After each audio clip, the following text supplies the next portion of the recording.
안녕하세요 여러분, 릭뷰입니다. 애플이 드디어 아이폰 15 시리즈에 넘어오면서 2012년부터 독자적으로 사용했던 라이트닝 커넥터 8핀 케이블을 제거하고 C타입으로 변경을 했습니다.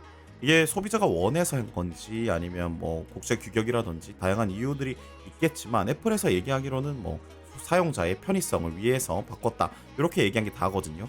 그래서 사용자 입장에서 과연 이게 아이폰 15 시리즈로 바꿀 명분이 충분히 되는가를 테스트를 해봐야겠더라고요. 그래서 직접 테스트를 해봤습니다. 같이 가보시죠. 일단 배터리 충전 테스트를 해봤습니다. C타입이 라이트닝보다 훨씬 빠른 충전 속도를 보여준다는 건 뭐 갤럭시나 다른 폰에서도 볼 수 있는 건데요. 일단 프로와 프로맥스의 차이도 있기 때문에 어느 정도 이 테스트 결과 값에만 감안해서 보아주시면 좋을 것 같습니다. 이게 전문적인 전기계통의 리뷰가 아니라 일반 사용자의 관점에서 리뷰를 해본 거기 때문에 일단 15 프로맥스를 연결을 해봤고요.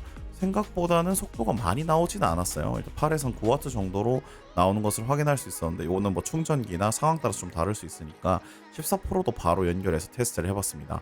같은 충전기에 같은 상황에 케이블도 정품 케이블로 통일을 시켰는데 한 7W에서 8W로 충전되는 것을 확인할 수 있었습니다.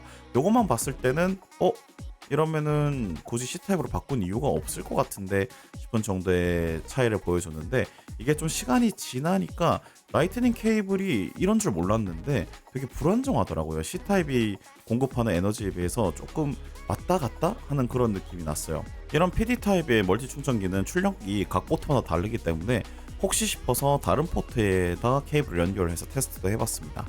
확실히 오르니까 또 다른 충전값이 보이긴 하더라고요. 15 프로맥스는 15W까지도 올라갔는데 최대 27W까지 제약을 뒀다고 하니까 뭐 15W로 이렇게 충전이 되면 꽤 빠른 속도인 것 같다라는 걸 느낄 수 있었고요.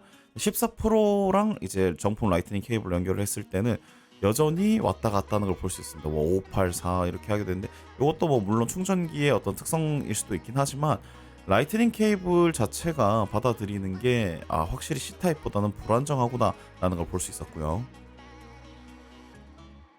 케이블 따라서도 충전 속도가 많이 달라진다고 하기 때문에 서드파티 제품인 벨킨 케이블도 준비를 했습니다. 하나는 C타입, 하나는 라이트닝 이렇게 준비를 해서 테스트를 해봤고요. 15 프로맥스 같은 경우는 뭐 맨 처음에 했던 테스트처럼 한 10에서 왔다 갔다 하는 걸 볼 수 있었고, 14 프로 같은 경우는 오히려 더 이렇게 튀더라고요. 튄다는 말이 맞는지 모르겠는데 정확하게 딱 뭐 한 5W, 8W 이렇게 입력되는 게 아니라 왔다 갔다 하는 걸 볼 수 있었습니다.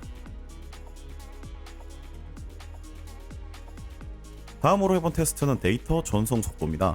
아이폰이 워낙 폐쇄적이다 보니까 이걸 어떻게 테스트할까 하다가 동일한 사진과 영상을 아이폰 14 프로와 15 프로 맥스에 넣어둔 뒤 맥북으로 불러오는 속도를 한번 체크를 해봤습니다. 동일한 100개의 사진과 영상을 15 프로 맥스와 14 프로에 넣어뒀고요. 이거를 맥북으로 불러들이는데 소요된 시간이 아이폰 14 프로 같은 경우는 약 13초 정도가 소요됐고요. 바로 15 프로 맥스에 테스트를 해봤더니 그래도 조금 더 빠른 10초 정도의 시간이 소요가 됐습니다. 근데 이게 용량이 더 커질수록 그러면 더 빠른 속도를 보이겠더라고요.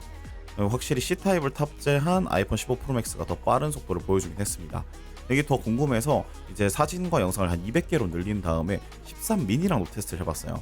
13 미니는 한 53초가 걸렸고 15 프로 맥스는 거의 반틈은 아니지만 한 40%에 가까운 29초가 걸렸습니다. 확실히 C타입이 라이트닝보다 빠르다는 것을 이렇게 확인할 수 있었어요.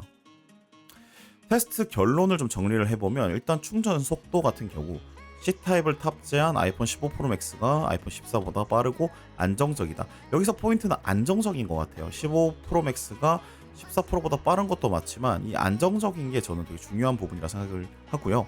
데이터 전송 속도 같은 경우에는 C타입을 탑재한 아이폰 15 프로 맥스가 14나 뭐 13 이런 제품보다 훨씬 빠르다는 것도 확인할 수 있었습니다. 근데 이제 이게 명분을 아까 제가 말씀을 드렸잖아요. 이걸 가지고 15로 무조건 변경을 해야겠다 뭐 이렇게 생각을 한다면 굳이 그게 필요할까라는 생각이 들긴 했어요. 근데 다만 내 주변에 있는 액세서리가 전부 C타입이라서 충전하기 더 편리하고 범용성에서 더 좋다, 그렇다면 15 시리즈로 넘어가셔도 괜찮을 것 같은데, 더 속도를 생각한다면 USB 2를 탑재한 것보다 3를 탑재한 아이폰 15 프로 라인으로 구입하시는 게 좋지 않을까 싶습니다. 오늘 테스트는 이렇게 마무리하도록 하겠습니다. 도움이 되셨다면 좋아요와 구독하기 한 번씩 꼭 눌러주시고요. 그럼 다음 영상에서 뵙겠습니다. Let's go Rickies!